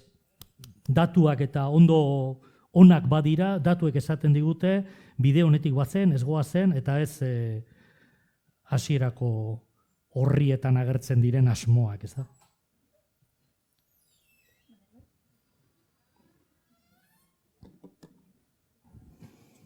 Bai, bale. Bale, eskerrik asko, Iñaki. Bueno, galderantzako etarti zabalduko, nahi zuenak, altza eskute, gaur neuna zenez bakarri, neu ibilikona behian mikrofonu pasaten. Bueno, ero, bale, leireke pasakotzue. Galderaik? Bueno, gaur Josu faltara, baina neu hazinik lehengoko galderiaz.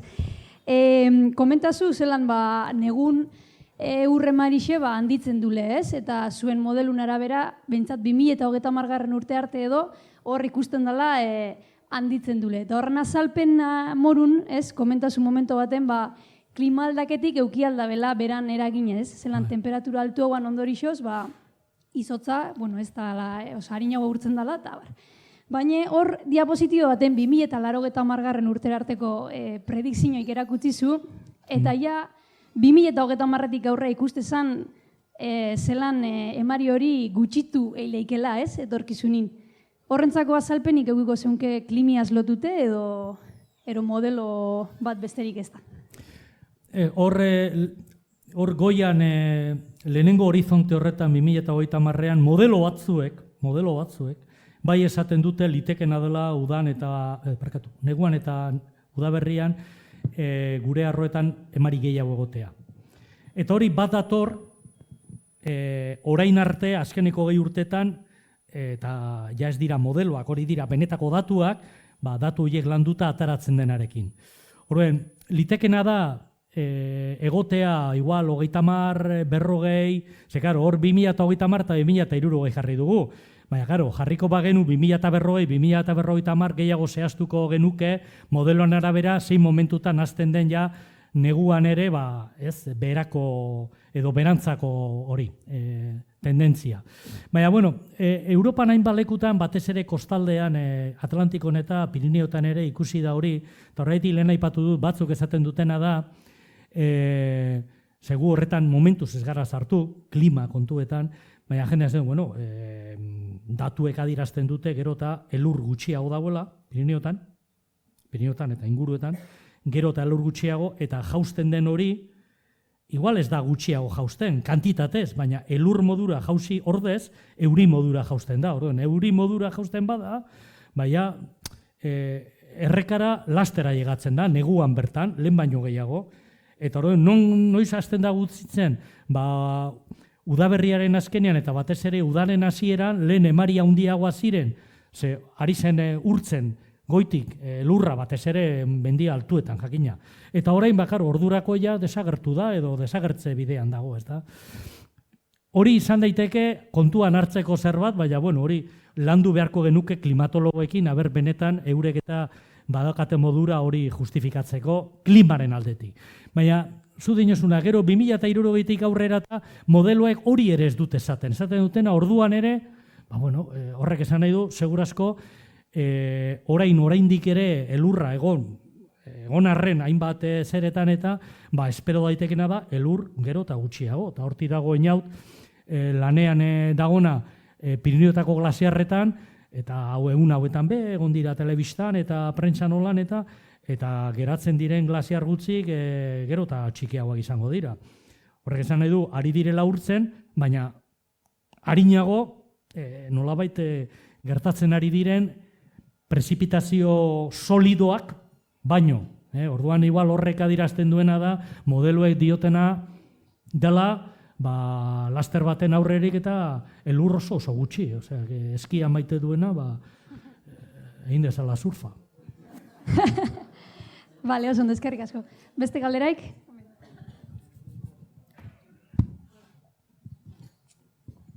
Hola, eskerrik asko. Ondo ulertu badot, zuk berba induzu bi motatako modelo ez. Batzuk dira modelo meteorologikoak eta beste batzuk dira modelo hidrologikoak. Zuek alde batetik jasotzen dituzuen datuak, etorkizunari begira dira modelo meteorologikoek ematen dituzten emaitzak, ezta? Eta zuen lanaren parte bat izan da modelo hidrologikoen validazioa edo validatzea, ez? Nire galdera zen ia, landu dituzuen arro horietan, lortu duzuen modelo hidrologiko dezagun, ez dakit txapelduna, edo efizientena, edo oberen azaltzen dituen, iraganean izan dituzuen datuek eta hau da, eman diozuela datu meteorologikoak, ezagunak zirenak, eta ia lortu duzuen modelo hidrologiko efiziente bat, segurtasun maila batekin. Bai, galdera ona. Lehen saiatu naiz ez esaten hori, badazpada, ez da erresa. Baina ni lehen esan du, modeloak guk erabiltzen dituguna, guk bezero gara, dira modelo klimatikoak, ez meteorologikoak, klimatikoak.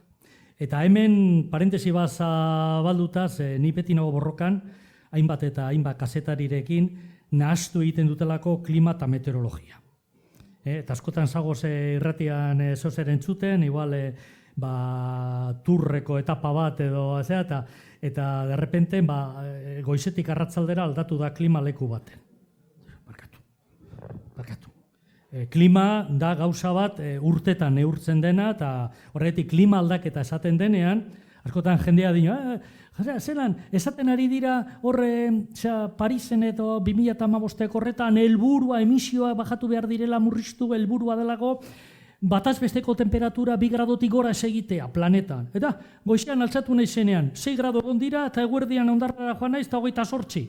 22 gradoko diferentzia egunean eta protestan eta 2 grado. Parkatu, gauza diferentaz ari gara. 2 grado aldatzea bataz besteko, leku bateko bataz besteko, urteko bataz besteko temperatura hori, horrek izugarrizko aldaketak dakartza. Hori da klima. Eta meteorologia da goizean eta fresko eta gero horrego naiz eta ez da 20 grado eta hori modeloa dira klimatikoa. Eta hainbat jende dedikatzen da hortara, modelo klimatikoak eta igual ematen dute Europa mendebaldeko, igual Frantzia, Espainia eta zerako datu batzuk.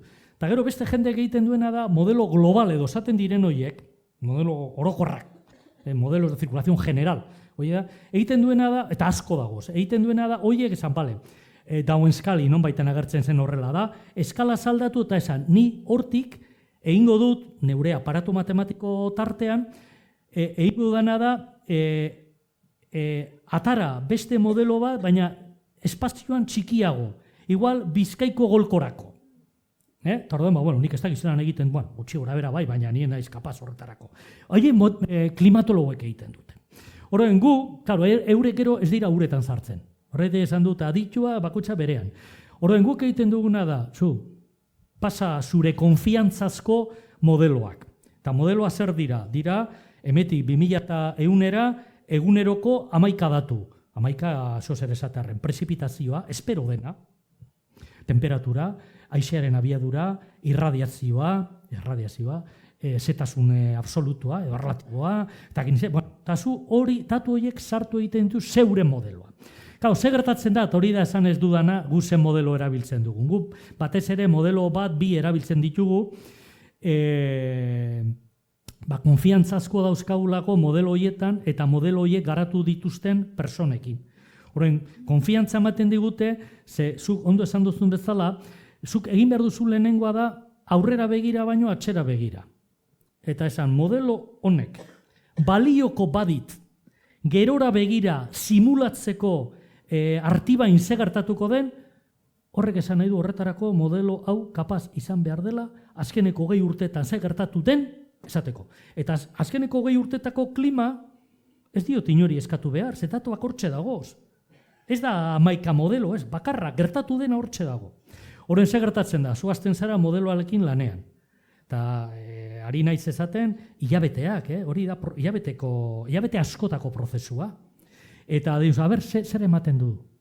Konparatzen duzu horretik, beti behar duzu datu benetakoak, aforo estaziotakoak, eta konparatu eta dizu, otia, asmatu ere ez du egin.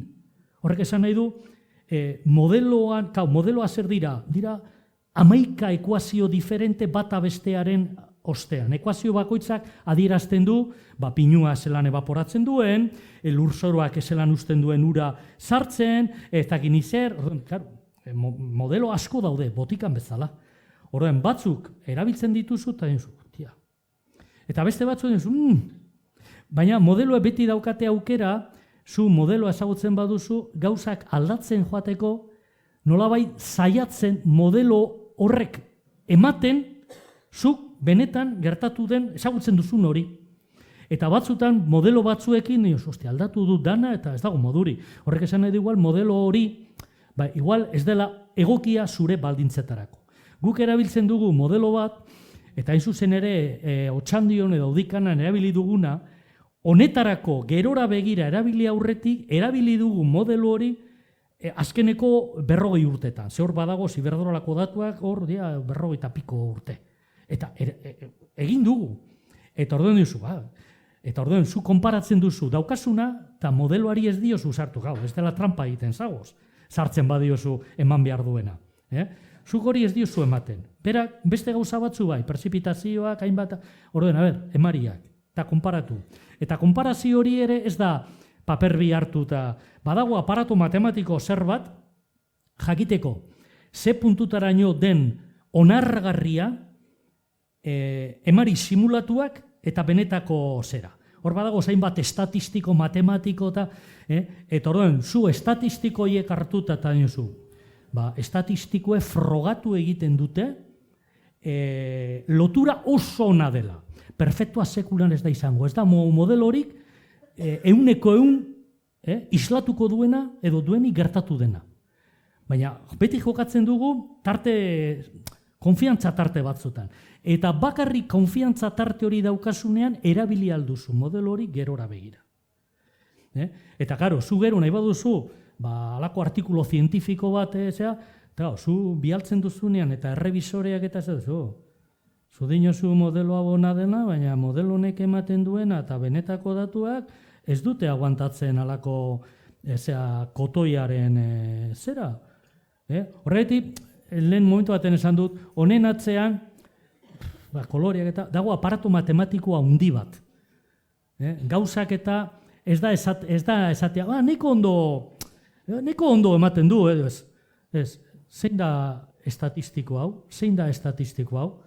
Ze estatistiko hau sartu behar da balio hauen artean, balio hauen artean ez bada sartzen matematikoki zu daukasuna eta modeloak emandakoa eta errealitateak emandakoa, ulertzen? Horren komplikatua da, baina logikoena izango litzateke. Bai modelo klimatikoetan ahalik eta gehien sartzea, ze inoiz ez dakizu zeintzu diren hobea bestea baino, sartu, gu 16 erabili ditugu, kakao bat. Eta gauzak ondo egingo bagenitu, aukera izango bagenitu, edo izango bagenu gauzak ondo egiteko, modelo hidrologikoak beste 16 edo 20 erabili beharko genituzke. Claro, baina modelo bat erabiltzea ez pentsa dela arratsaldeko kontu bat. Jakin behar da mediku baten zea eta persona baten zer guztiak eta hau eta bestea eta orduen gu orain ari gara, neskek daukatela horretarako pazientzia, bi modeloekin ari gara, eta biek gauza ona biek eta antzeko ematen badigute eta kapaz badira atzekoa ere modu estatistiko honean emateko, horrek konfiantza ematen du. Horreten ni askotan azarratu egiten ez, ni badauka modelo bat, zuk eman klima eta nik emango dizu, eta zerekin konparatu, modelo hona da, torri beste egun batean. Vale, bueno, Segingo gaurrea, Bueno, ja denporaz justito gabiz, orduan, bueno, ez da, kaldera harinen bat bara, hartuko rou, bara inorzoz harin galdetu nahi benik.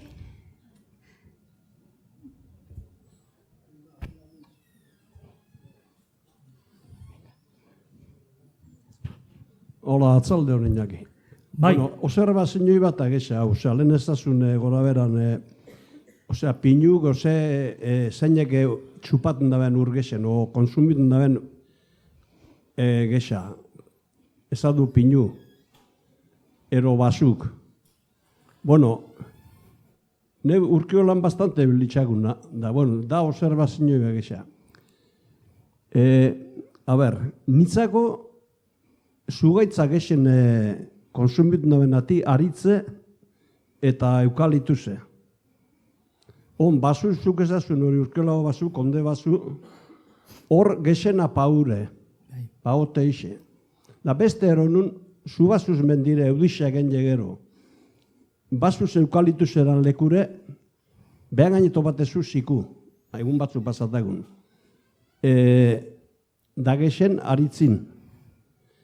Ostea, pauran lekun, ojarazkira, pauran lekun beti, horbelaz betetara dana, tapata. Koño, sarri laun askunde, hau zikura, perrotxikotan da bar, ez da?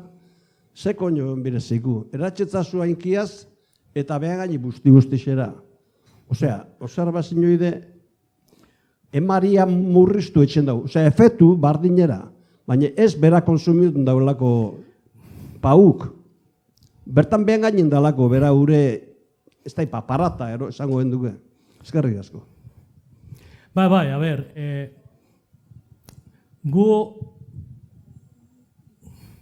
nik uste dut hor galdera baino gehiago egon da, eta nik erantzun zuzenik ez daukat, nahi izango nuke, erantzunak izan. Gu ari gara ja aspaldiko parte saiatzen, ia administrazio aldeti lortzen dugun nolabaiteko ikerketa bide bat zabaltzea, zuaitzek, arbolek eta daukaten eragina ondo neurtzeko. Ez literaturan ze gertatzen da Txileko pinuan, edo ze gertatzen da Egoafrikako pinuan asko dagoelako, edo Australiako, ez. Gure errealitatean, eta hori berez planteamendu erresa da, hartzen dituzu leku batzuk, arro txikiak, hektaria gutxi batzutakoak, aparatuak ipini, neurtu, kontrolatu, ondorioak atara. Ze gauza bada, lehen esan du, noiz esan du, gauza bada premisak, eta ni askotan diskutitu egin du jendearik, eske hau ez, hola, ona dira. Zageti, ona direlako. Gauza bada premisak, uste duguna, eta bestea da evidentziak. Nik esan dudanean, Gipuzkoan, pinua asko daukaten arroetan, pinue gehiago edaten dutela. Basoe baino, hori da evidentziak, hori da datu urte askotako datuak.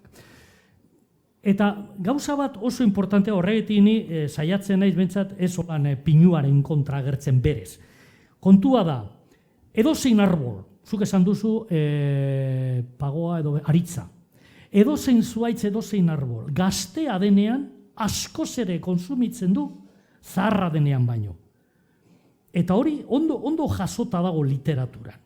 Horren, zein da pinuaren arazoa? Pinuaren arazoa da, ura, agian, asko gutxi bestearekin konparatuta, hori diskutigarria da, nik esango nuke gehiago pagoe baino, eta aritze baino. Kontua zein da, ailegatzen denean zer batera, ez da egit, 30 urtera, bere biomasata sortu dela eta hasten denean ur gutxirekin konformatzen, horregatik izan du ni, basotu egiten da, hortik aurrera ez dago ordur arte egon den arazoa urarentzat, baina ze gertatzen da gure baso politikan, momentu horretan moztu eta gaztea sartzen dutela. Horren, etengabe daukazu lurralde zabal handian eta askotan kaptazioak eukita, hori grabea da, lehen esan dagoa, kaptazioak estrategiko hartu beharko genituzke badazpadakoan ere gerora begira.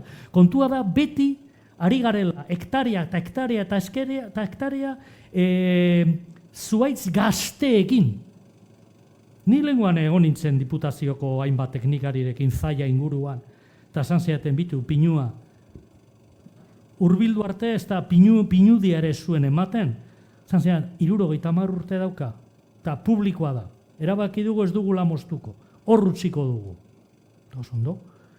Horrek ez du horrek ez du eraginik uraren konsumoan, edo oso txikia. Eta igual ondoan daukazu, sartu berria, pagadi bat edo ez dakit zer, eta igual horrek, edo hori ari da gehiago konsumitzen. Osea, kontua ez da, konparatzea pinua eta pinua ez dena. Kontuan hartu behar da ere, evoluzioa, denbora evoluzioa. Eta ni ustez, pinua daukan txarra, pinua berak ez, baizik eta pinu politika daukan txarra bi gauza dira. Bata, enborraketa edo mosketak eta egiten direla irakurri gabe legedia bera zer dinoen, foru araua zer dinoten eta askotan irakurri gabe, eta horre dakarrena da uhertasuna uretan.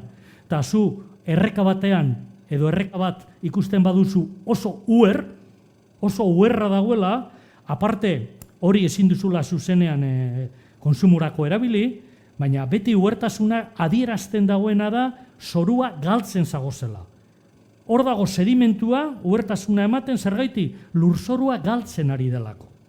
Baina lurzoruaren galera zela inon ez dagoen gurean behintzat, konsideratuta errekurso baten galera bezala, ze beste gauza bat galduko balitza, ari gara galtzen errekurso bat. Lurzorua desagertzen bada ere, kenduta leku batzutan, orokorrean inori ezaio inporta. Eta hori grabea da, eta hori batez ere gertatzen da, ez pinua dauelako, baizik eta pinua ataratzeko eta horren inguruko jardueretan. Hori da arazo bat. Eta bigarrena, pinua ur gutxiago konsumitzen hasten denean, orduan kendu eta jartzen dugu berria. Eta orduan horrek sortzen dugu. Nien nago konparatzen hemen pinu bat eta hemen, ez dakit, zuaitz da, pagoa edo, banan, bezik eta gure realitatean nik uste dut hor berpentsatu egin behar dela. Eta batez ere, ni zientifiko modura usten banuze, nik eskatuko nuke, eta eskatzen ari naiz egunero administrazioan, inbertitzea dirua, emetik eta denbora gutxiago, eta gaur egun galdera ikurrez jantzita dauzkagun hainbat galdera, esateko, hauze da, hauze dira datuak, baina ez dira publikatzeko ingelesez, da diputazioak edo jaurlaritzak edo denadalakoa mankomunitate batek edo garapen agentzia batek eta kontuan hartzeko eguneroko erabakietan. Ze bestela ari gara klimaldaketaren kontra, baina Einstein zuen bezala nahi dugu arazo bat konpondu, arazoa sortu duen pentsaera beretik. Ostia, pentsaera aldatu behar da. Eta hor nik uste dut asko eta asko ez dakigula, ni neu bentsat. Bale, bueno, nik uste dut horretxat lagako eroguela, nahi rabenak amatxutek eroa meneon gora inaki, eskerrak emongo txau, txalo.